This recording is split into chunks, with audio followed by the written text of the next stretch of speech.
Well, the government has now officially approved the vaccine for 16s and 17-year-olds following advice from the Joint Committee on Vaccinations and Immunisations that the jab should be rolled out for that age group. The move has generally been welcomed by medical experts. They say that is the logical next step in the rollout. And there's some speculation as well that it could be a matter of time before a recommendation for younger children comes into force. At the moment, 12-year-olds and 12 and overs with vulnerabilities, particularly at risk, or who live with somebody who is at risk, are offered the jab. And this is despite the JCVI issuing advice just over 2 weeks ago that the risks of vaccinating healthy teenagers, the benefits outweighed the risks.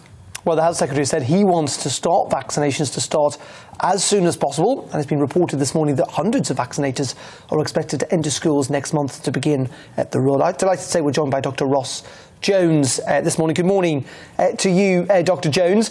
Just first of all, what do you think of this decision by the government and the JCVI? A wise one, or one that you're a bit more sceptical about? It's not wise, and I'm worse than sceptical. I think it's reckless, to be honest. I'm amazed that so many medics are welcoming something. We have to remind ourselves that this vaccine is still in the trial phase. The phase 3 trials are due to report in 2023.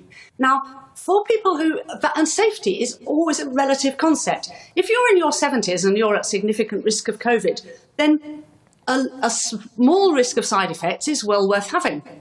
And you don't worry about long-term risks because you're not thinking about long-term, you're thinking about the here and now.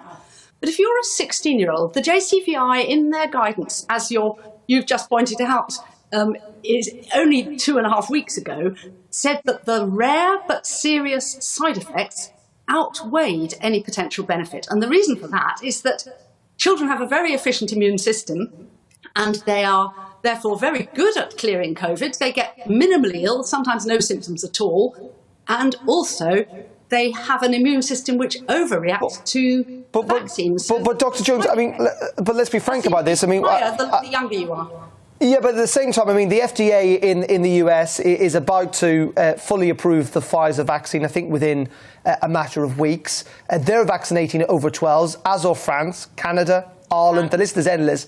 The JCVI has now changed its mind. Frankly, when you look at all that stacked against kind of you and a few other doctors, in the end, isn't the medical opinion stacked against you? Well, you may say that. There are thousands of doctors internationally who are fighting back against this. Many have risked losing their jobs because of the degree of censorship, which I find extremely worrying. Never in my entire career have I seen a vaccine where we had to bribe people to take it and risk losing your jobs if you spoke out against side effects. But never in your career have you seen a worldwide pandemic. Make it right.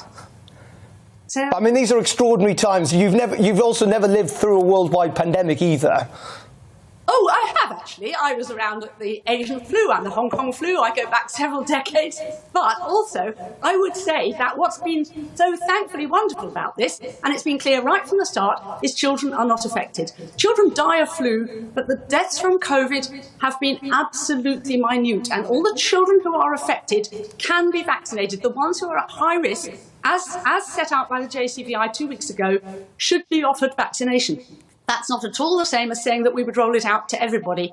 It is against international law to roll out a vaccine to protect other people. It has to be protect you. And the children do not need protecting. And I know enormous numbers of doctors who are saying, even though they're fully vaccinated themselves as adults, they have a real problem about the risks, unknown risks to children. A whole generation may be being put at significant risk for the protection of my generation. It is not ethically acceptable. And even the JCVI's own guidelines said very specifically that it could only be done for the benefit of children.